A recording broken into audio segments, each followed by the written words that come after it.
That's a darn fine hat.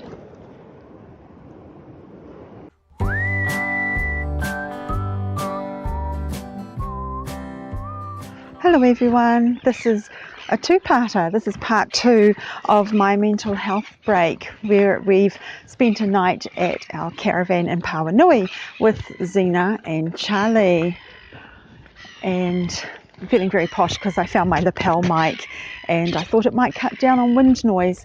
It has been going beautifully. We've been very lucky with the weather, but I did receive a phone call from the rest home today, and it seems that Mum is really very poorly, and I did know that she's not been well in the last week or so, and she did not look well when I visited her last, and so she's going to be taken into the hospital to get checked out. Bit of a worry. I could rush back, but I thought there'll be a bit of waiting around, and no, I couldn't really actually make a difference. So I'll be going in when we get home, and my brother is nearby too, so he is able to help out. So we're just going to walk down to the surf beach and enjoy the last hour or two, or however long, before we hit the road and get back home to find out what the story is. I'm not going to lick the puddle again. Only fall for that once.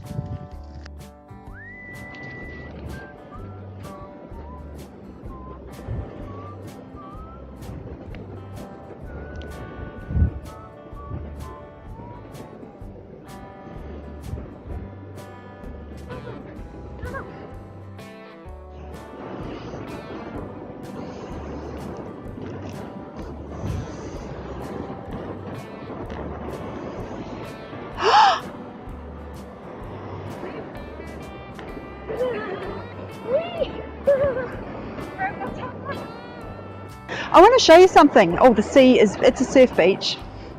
I have got these, where are you going? Where's she going? Oh, she's going to paddle. Well, I'm going to paddle too, but I have got these awesome boots. They're like Ugg boots, and they're fully, completely waterproof. They're emu boots, and they are completely waterproof. And I'm going to show you. I've done this before, and it really, truly is.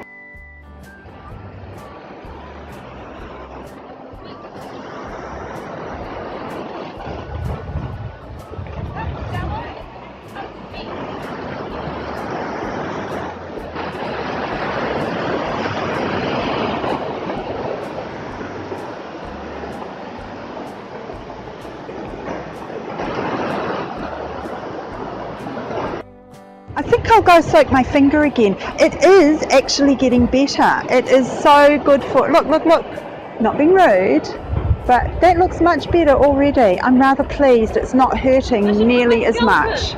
Do you really want me to tell everybody about my head scan? Okay, you should put your head in, but no. I nearly lost my son here a few years back, about 10 years ago. It was really freaky scary. We were here one summer. This was when he was only about 10 or 11 years old, and so it would have been 10 or 11 years ago.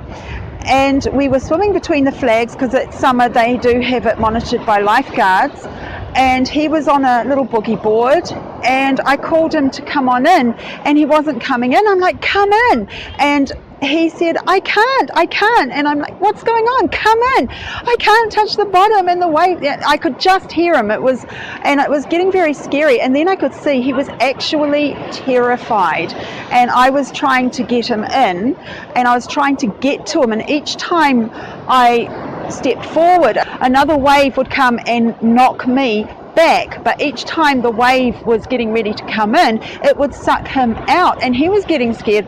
I was absolutely petrified. I thought, okay, we've got lifeguards here, so I did the thing, put my hand up, I raised it up good and high, and I called out, help, and no lifeguards came, because they didn't actually see that I was doing that, and I was right there, but they must have been looking somewhere else. I kind of was really panic stricken, as you would be, any mum would be, and then fortunately a man who was in the water, who was much stronger than me, He was rather short, bald, little pot tummy, but he saw what was going on and he just powered through those waves. My son was practically in terror. I'm telling him, kick as hard as you can, and I'm trying to get to him.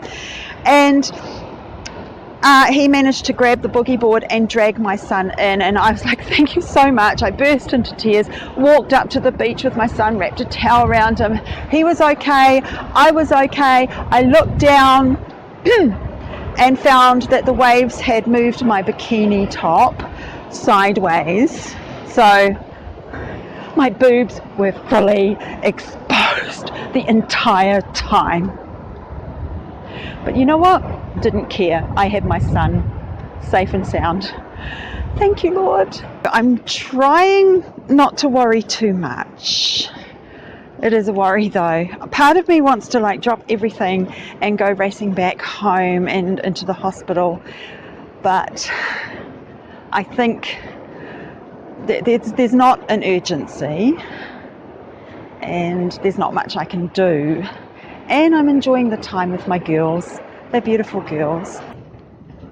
Oh, cool. What's this? Oh, Zena, it's got a hat. A portai. That's a good hat. Witchery Kids. That's a darn fine hat. She's a long way down there. Zena, I found a hat. Don't stand up, you'll bump your head. Whoa, this is expertly constructed. If ever I get trapped on a desert island, I want to be with the person who built this. So I'm just going to wander back and get some lunch ready and maybe head home so I can check on my mum. I'm going to catch up with you soon and I'll give you an update then, and take care and thank you for visiting, and please do subscribe if you've lasted this long, because you're in too deep now. You might as well. We're practically family. Okay, catch you soon. Bye.